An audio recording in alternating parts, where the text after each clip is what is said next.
नमस्कार, big debate में आपका स्वागत है। मैं हूं आपके साथ दीपक भदौरिया। देश में लोकसभा चुनाव को लेकर बीजेपी और कांग्रेस रणनीति तैयार कर रहे हैं। दोनों ही दल की कोशिश है कि मध्य प्रदेश की 29 सीटों पर टारगेट किया जाए। यही कारण है कि बैठकों के जरिए बिसात बिछाने का प्रयास किया जा रहा है। आज चर्चा इसी मुद्दे को लेकर चर्चा को विस्तार से पहले देख लेते हैं रिपोर्ट।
का लक्ष्य रखा गया है। हर फॉर्मूले पर भी चर्चा की जाएगी। आपको बता दें कि 2019 लोकसभा चुनाव में बीजेपी को 58% वोट मिले थे। बहरहाल बीजेपी और कांग्रेस दोनों ही दल मिशन 29 पर हैं। दोनों ही दल लोकसभा चुनाव में 29 सीटों को जीतने के लिए तमाम तरह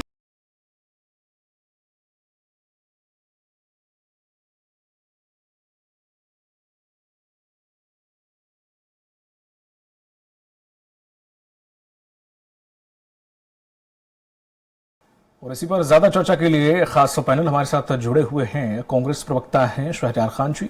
शहरयार खान जी, आपका बहुत बहुत स्वागत है। बीजेपी प्रवक्ता मिलन भार्गव जी जल्दी हमसे जुड़ेंगे। वरिष्ठ पत्रकार हैं दिनेश निगम जी। दिनेश जी, आपका बहुत बहुत स्वागत है।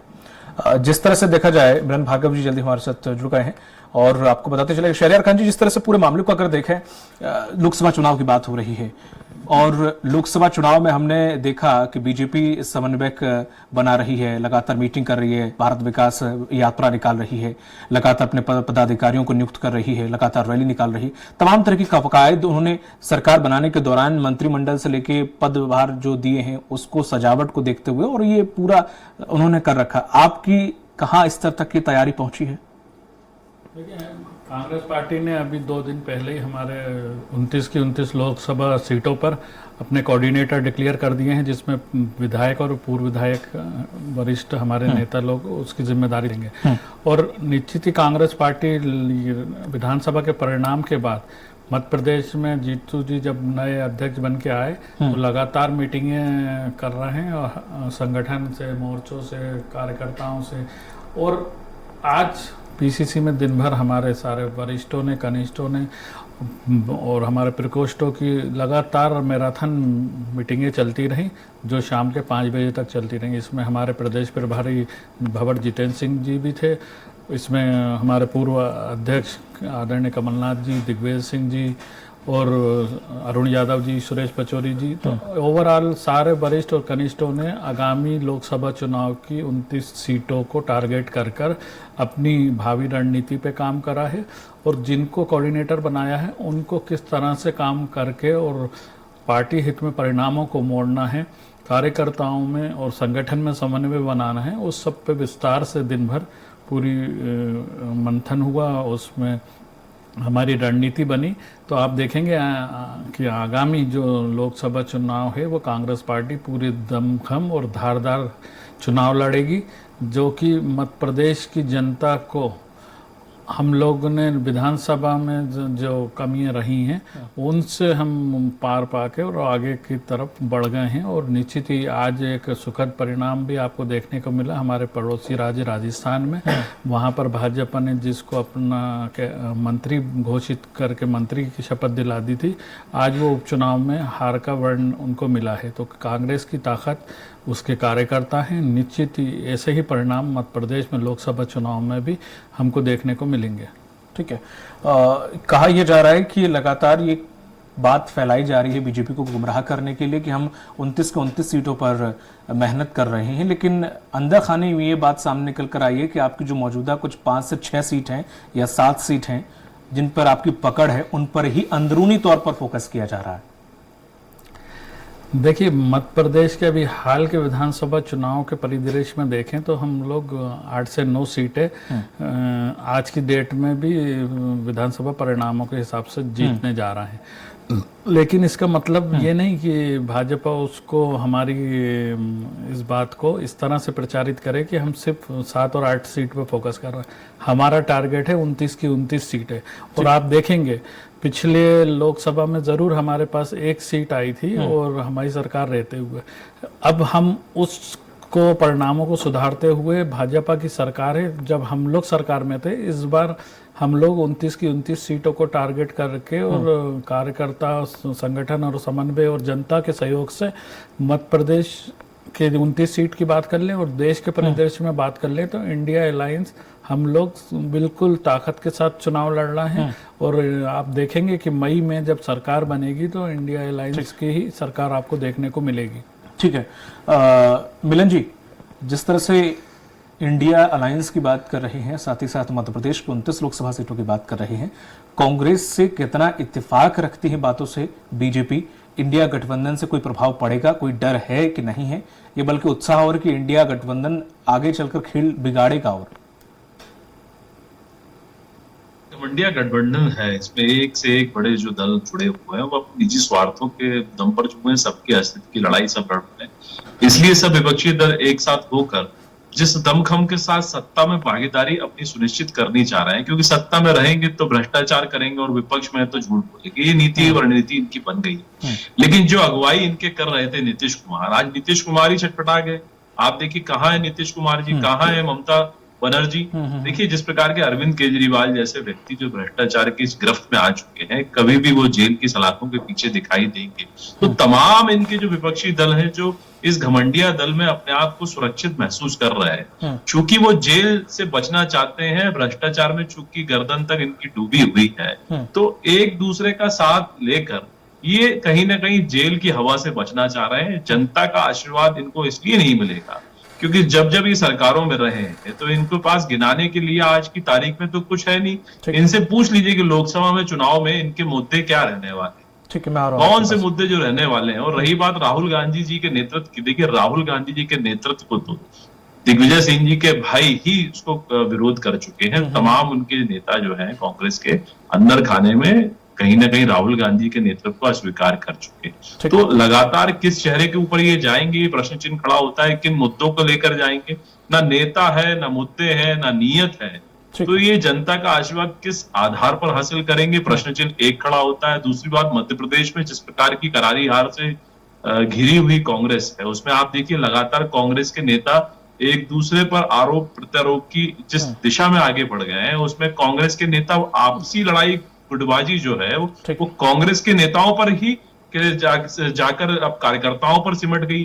अब इनके नेता कांग्रेस के कार्यकर्ताओं को बेईमान कहने लगे हैं। कोई कह रहा है कि आस्तीन के सांप हैं कांग्रेस के कार्यकर्ता, उनको निकाला जाए। मतलब आप अपनी हार का ठीक रहा, पहले ईवीएम पर फोड़ते रहे, जब ईवीएम से ये बात सुनिश्चित नहीं हो पाई तो आप अपने कार्यकर्ताओं पर अपनी हार का ठीकरा फोड़ रहे हैं। तो कांग्रेस का कार्यकर्ता, जमीनी कार्यकर्ता, वो भी देख रहा है कि आपकी नीयत के कारण, आपके गलत परिणामों के कारण, आपकी गलत दिशाओं के कारण आपने मुद्दे नहीं बना पाए, आप विपक्ष की भूमिका नहीं निभा पाए, अब ठीकरा हम पर फोड़ रहे हैं। आपके गलत चयन, आपका अक्षम नेतृत्व, असफल नेतृत्व, उसके तमाम वजह से कांग्रेस की ये स्थिति बन गई है। लेकिन अब ये स्थितियों को सिर्फ कांग्रेस के कार्यकर्ताओं पर ढोल देना, तो ये कहां तक उचित है? तो ये अंतर्कलह कई तरह की है। एक तो आपसी गुटबाजी इस स्थिति में आ गई कि नेता हो गया है, मैं और जवाब देना मुद्दाविहीन कांग्रेस, ठीक है, विपक्ष मैं आपके विहीन पास दोबारा आऊंगा कांग्रेस, मिलन जी। अक्षम नेतृत्व, असफल नेतृत्व, ठीक है, इसका काफी दिनेश सारी जी। चुनौतियां जिसका सामना इनको करना होगा। मिलन जी मैं आपके पास आऊंगा दोबारा। दिनेश जी, जिस तरह से देखा जाए लोकसभा चुनाव है, जाहिर है कि इसमें मुद्दे देश स्तर पर रहते हैं और कुछ इंटरनेशनल मुद्दे भी रहते हैं। मध्य प्रदेश की अगर बात करें, यहाँ की भूमिका में मोदी लहर भी है और मोदी की गारंटी भी है।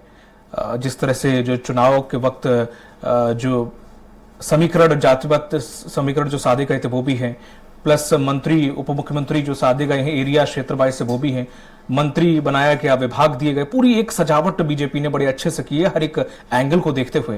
कितना मुश्किल है लोकसभा चुनाव कांग्रेस के लिए?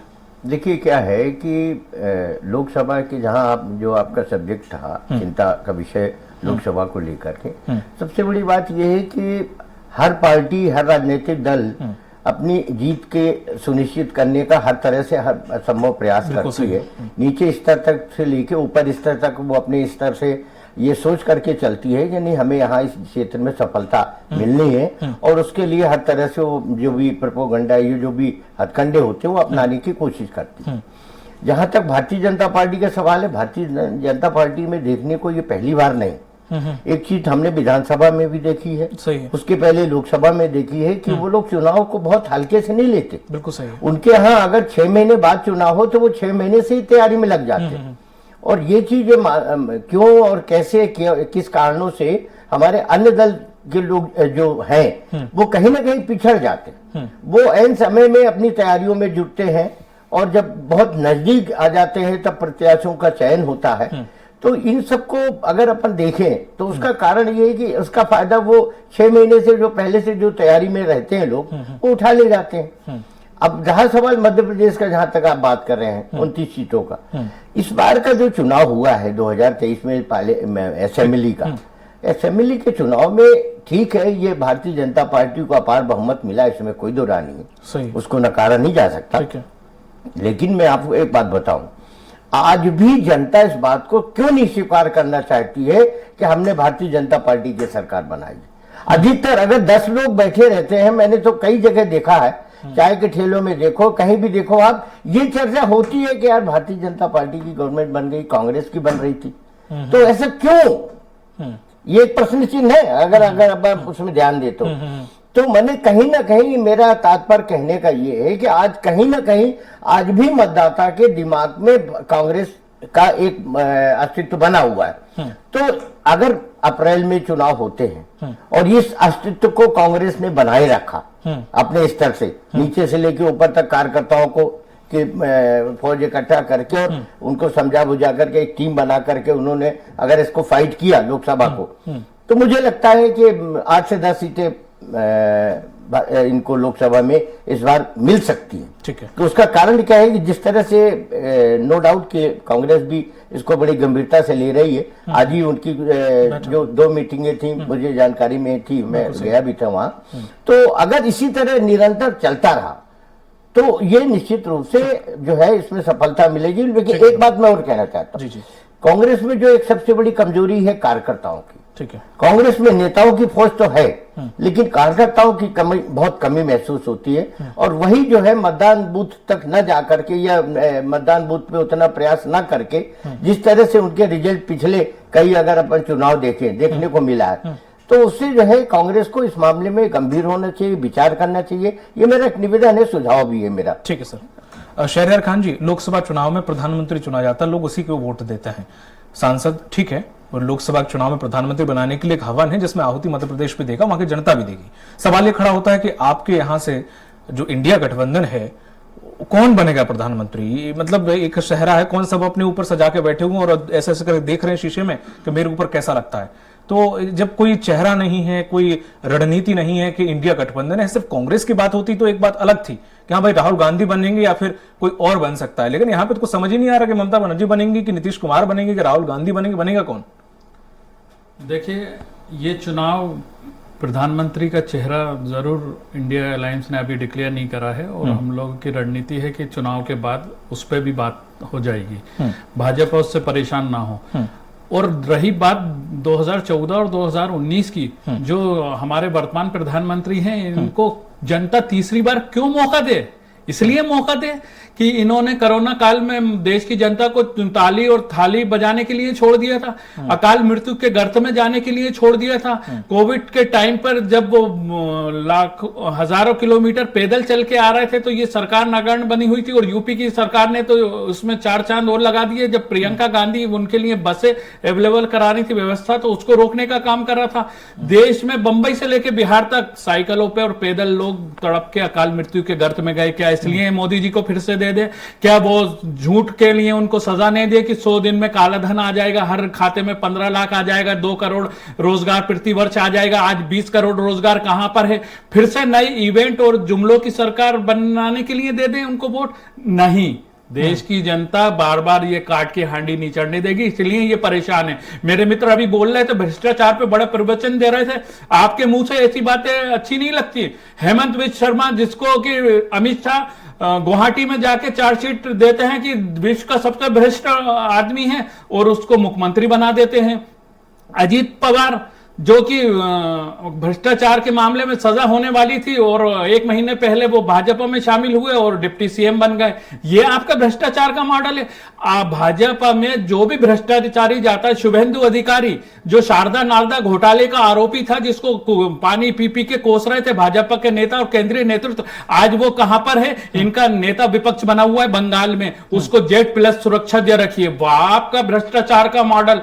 देश की जनता रोटी खाती है, इतना दिमाग रखती है, और इस बार इसी से परेशान है ये लोग। किसानों को इन्होंने क्या बोला था?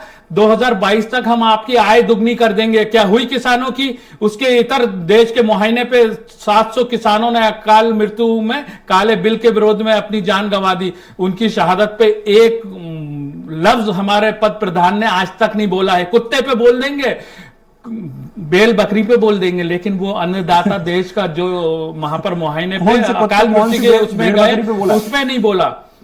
लेकिन इनका चाल चरित चेहरा देश देख रहा है। युवाओं के हाथ खाली हैं, महिलाओं पे अत्याचार है, इस देश में सबसे भ्रष्ट सरकार चल रही है, और ये लोग भ्रष्टाचारियों का वर्णन कर रहे हैं, उनको अपनी पार्टी में लाकर भाजपा की वॉशिंग मशीन से धोने का काम कर रहे हैं। इसलिए आपको तीसरी बार का आशीर्वाद देंगे। भ्रष्टाचार पे बोलने का इनको नैतिक अधिकार नहीं है। ये भ्रष्टाचारी लोग हैं। जब तक दूसरी पार्टी में कोई आरोप लगाते हैं, जैसे अभी विपक्ष के नेताओं को डरा रहे हैं ईडी और सीबीआई से, जैसे वो नेता इनकी शरण में आ जाएंगे, वो पाक साफ और दूध के धुले हो जाएंगे। ये इनका मॉडल है। मिलन जी, उत्तर। देखिए, इनका विचलित होना स्वाभाविक है, क्योंकि जिस आप भ्रष्टाचार पे बताइए ना, आपने प्रवचन दिया था, क्या जो मैंने नाम लिया ये सच्चाई नहीं है क्या देश की राजनीति की? आप बताइए ना। चुप कराइए, म्यूट करिए इनको। नहीं, क्यों म्यूट करिए? देश में देश की जनता और विपक्ष को म्यूट नहीं कर सकते, यही भाजपा की गलती है। आप इवेंट की सरकार चलाना बंद करें, देश के मुद्दों पे बात करें। देश का वो रोजगार दूसरा है, युवा कहाँ है? 20 करोड़ रोजगार आपने 2022 तक हर गरीब को घर देने का वादा करा था, क्या वो घर मिल गए उनको? झूठ बोलने का प्रपंच आप करते हैं, इवेंट की सरकार चलाते हैं और फिर चुनाव में आके ढपली बचाते हैं। आज आपको राजस्थान की जनता ने रणपुर विधानसभा में सबक सिखाया, आपने मंत्री जिसे बनाया उसको उपचुनाव में 1 महीने बाद हरा दिया। शहरयार खान जी, ठीक है, मिलन जी बात रखें। देखिए, पहले तो इनको समझा दीजिए कि डिबेट का सलीका क्या होता है। अरे आप समझिए, देश की जनता से झूठ परोसना बंद करिए, बहुत हो गया है। मानसिक रूप से विक्षिप्त इवेंट दिखाने के, अरे आप विकसित है, आपकी पार्टी विकसित है, आप लोग मेंटल है, बार-बार आप लोग साइको की तरह है। एक शिवराज जी घूम रहे हैं, बेटबाजों वालों को बोल रहे हैं। शहरयार खान जी बोल रहे हैं कि आप आवाज धीरे करिए। शहरयार खान जी, आप प्रदेश को किस ओर ले जा रहे हैं? शहरयार खान जी बात रखने, लाडली इंतजार कर रही है। 3000 का क्या दे दिया आपने? 3000, 450 में गैस सिलेंडर दे दिया, झूठ के लाली आए पिछले दरवाजे से। शहरयार खान जी बात रखने दीजिए, आपका समय आपको मिला, प्लीज। जी मिलन जी। देखिए, पहले तो मुझे लगता है कि जिस प्रकार से विचलित होना स्वाभाविक है, जिसका नेतृत्व 400 समझ आया हो जाएगा। मुद्दों पे बोलिए ना, भ्रष्टाचार खत्म हुआ, भ्रष्टाचारियों को वर्णन कर दिया गया, तो इसका विचलित होना स्वाभाविक है। लेकिन जिस प्रकार से विचलित होकर अरे, ये भूल फिर नहीं जाए कि विचलित- जनता अरे, जानती है कि विचलित पे भ्रष्टाचार विचलित में रहोगे आपने कि देश के मुद्दों पे भी संसाधनों बात का दुरुपयोग करोगे। करके लाडली शोषण किया, 3,000 का दुरुपयोग किया। इंतजार कर रही है। इनको चुप कराइए परसों साहब, 10 ऐसे थोड़ी तारीख चुप दे रहे बैठे। हैं क्या शहरियार 3,000? खान जी, ये शहरियार खान जी। इनके आगे परसों विचलित प्लीज, लोग प्लीज, मानते हैं, सर, तो के विचलित 3,000 लोग दे रहे हैं, हैं, इसी इस पे तरह बात डिबेट करिए। करते हैं, बिगाड़ते हैं, 450 डिबेट में थोड़ी गैस करते हैं। सिलेंडर क्यों नहीं मिल रहा? ये सुपारी शहरियार लेकर खान आते हैं। बिजली का बिल हाफ से शहरियार नहीं खान हुआ। जी, समय जाया हो रहा ये प्लीज। भ्रष्ट लोग किसानों की हैं, ऋण भ्रष्टाचार माफी से क्यों नहीं विचलित कर हो रहे? जाते हैं। शहरियार खान जी, युवाओं को रोजगार देने की बात करी थी। शहरियार खान जी, शहरियार खान जी, बोल रहे मेरे हैं पास बैंड ज्यादा बाजा वक्त नहीं है। बजाइए शिवराज सिंह चौहान। बोलने तो भाजपा का दीजिए। बैंड बाजा बजा रहे हैं शिवराज आप सिंह चौहान। बोलने तो दीजिए उनको, आप बोलने नहीं दे रहे। वो भूमिका बनाने में लगे अरे रहेंगे। तो सर बना लेने दीजिए, 2 मिनट हैं सर, अरे प्लीज। 20 साल हो गए भूमिका बनाते हैं। अरे अब तो सर। डिलीवर करना है। अरे कुछ बन लेने दो दोस्तों, थोड़ा जो भी बन रहा है बन लेने दो। 2 मिनट रुक जाए सर जी। मिलन जी, मुद्दे पे आ जाए सीधा, ठीक है। देखिए, मुझे लगता है पहले तो ये गंभीरता के साथ ऐसे व्यक्ति को चर्चा में बुलाएं जो चर्चा को समझता जो है, उसकी आपने गंभीरता को झूठ को- समझता है। ये शहरियार खान टाइप के लोग जो हैं वो गंभीरता को न समझते हैं। चिल्ला चोट हाँ, करना, आपकी झूठ को कलाई तेज बोल खोलना, बोलना, जनता के मुद्दे अपने उठाना, नेतृत्व को खुश करने के ये- लिए किस प्रकार से चिल्ला चोट करना, ये सार्थकता नहीं है। देखिए, गंभीरता के साथ सुनिए, विपक्ष में आप है, विपक्ष को निभाइए। हाँ, तो देखिए, विपक्ष विपक्ष की का तो धर्म आवाज है, उठा रहा मुद्दों को हूं। उठाइए, बोलिए ना, जनता के उस पर जनाधार जवाब के बीच दीजिए। रहिए। हेमंत ना बिस्वा आपके नेता दूध के जनता के धुले हो बीच गए रहते क्या? हैं। कमलनाथ जी अजीत 1 पवार महीने दूध बाद के आ धुले गए, हो उसकी गए जैसी क्या? गंभीरता से बताइए ना। कि आपको विधायक 3 दिसंबर भ्रष्टाचार को की बदले बातें थे, कर रहे हैं, शपथ लेने के लिए EDC 1 महीने बाद छोड़ रहे समय हैं, मिला, तो ये विपक्ष के गंभीरता साथ। बताता है। और जो भ्रष्टाचारी जीतू पटवारी उनको जब गले से आए लगा तो रहे इनकी हैं, और इस पे अराजकता बढ़ बोलिए गई ना। है, इनके प्रवक्ता बेकाबू होने लगे हैं। जिस अरे अराजकता बेकाबू का जनता परिचय की आवाज शहरियार खान उठाने दे के रहे लिए हैं, होना ये तुम्हारा पड़ेगा। परिचय है। ऐसी ये नगान विचलित होते और हैं। नकारा सरकारें हैं आप प्रदेश इनसे में डिबेट और कराइए देश साहब, ये में, बहुत तो ये सोच बोले रहे हैं नहीं यहाँ क्या? बोलकर इनको वोट मिल जाएंगे और जनता का मेंटेड और आशीर्वाद मिल जाएगा और जनता के गाड़ी कमाई को अरे भ्रष्टाचार आप में अपना उपयोग करेंगे। 2023 तो इनसे की पूछ जीत लीजिए तो साहब। जितना समझिए लोकसभा ये- चुनाव में यही- आपको दूध का दूध ये और विचलित पानी हो का गए। पानी ठीक है, हो मैं जाएगा। वरिष्ठ डिबेट पत्रकार के करा पास जा रहा हूँ। मिलन जी माफ कीजिएगा, आप समय अब खत्म होने के नजदीक आ गया। दिनेश जी का अंतिम कमेंट ले लेता हूँ। दिनेश जी, जिस तरह से देखा जाए, कांग्रेस की मेहनत भी आप देख रहे हैं, कवायद देख रहे हैं, बीजेपी की भी देख रहे हैं, दोनों की अगर मेहनत और कवायद देखें तो आपको क्या लग रहा है कि दोनों पार्टियों में से कौन ज्यादा मेहनत कर रहा है? कांग्रेस को जो मेहनत करनी चाहिए वैसी कांग्रेस कर रही? देखिए क्या है कि मैंने अभी आपसे अभी कहा, बताया आपको कि चिंतन तो कर रही कांग्रेस। चिंतन करने का ही एक तरीका ये है कि आज जो उनकी मीटिंग देखने को मिली और जिस तरह से उनके जो जितने भी बुजुर्ग और वरिष्ठ नेता हैं वो सब एक मंच, एक हाल पे इकट्ठा हुए, चिंतन किया, बैठक किया। कुछ उन्होंने कमेटियां भी बनाई हैं, ऐसा भी मीडिया को जानकारी मिली है। कुछ जिम्मेदारियां भी बांटी है उन्होंने। तो चिंता करना भी चाहिए और चिंता नहीं करेंगे तो फिर वह नतीजा 2023 के 2024 में होगा। तो इसलिए चिंता करना तो बहुत जरूरी भी है। और जहां तक मैंने पहले कहा कि भारतीय जनता पार्टी इनसे ज्यादा गंभीर है, इसमें कोई दुरा नहीं। अभी मैंने एक चीज जरूर देखा, ये सही है कि डिबेट में जो सब्जेक्ट हो अक्सर उन्हीं में बात हो, संक्षेप में बात हो, उसका उत्तर ज्यादा रहे, तो उससे क्या है सभी को अपना मिल अपना जाता है, अवसर बिल्कुल मिलता सही। है। हाँ। क्या है कि एक ही मामले को, जैसे हमारे कांग्रेस के प्रवक्ता ने भारतीय जनता पार्टी की प्रवक्ता से जो जानना चाहा, उनको अगर सही है, वो सब अपनी जगह सही है, तो उनको उस मुद्दे पे बात करनी चाहिए, उसके जवाब देना चाहिए और उसी आवाज में देना चाहिए जिस आवाज में कांग्रेस के प्रवक्ता ने दिया। इसमें कोई दुरान, पर भूमिका बनाना चाहे कांग्रेस के प्रवक्ता हो चाहे बीजेपी, इसमें समय बर्बाद करना ये डिबेट के लिए उचित नहीं होता। मैंने कई बार देखा, मैं 3-4 महीने से जब भी जाता हूं तो ऐसी जगह मैं अपील करता हूं कि इस तरह की नौबत नहीं आए तो ज्यादा अच्छा रहे। उम्मीद है शहरियार खान जी थोड़ा सा आप समझेंगे।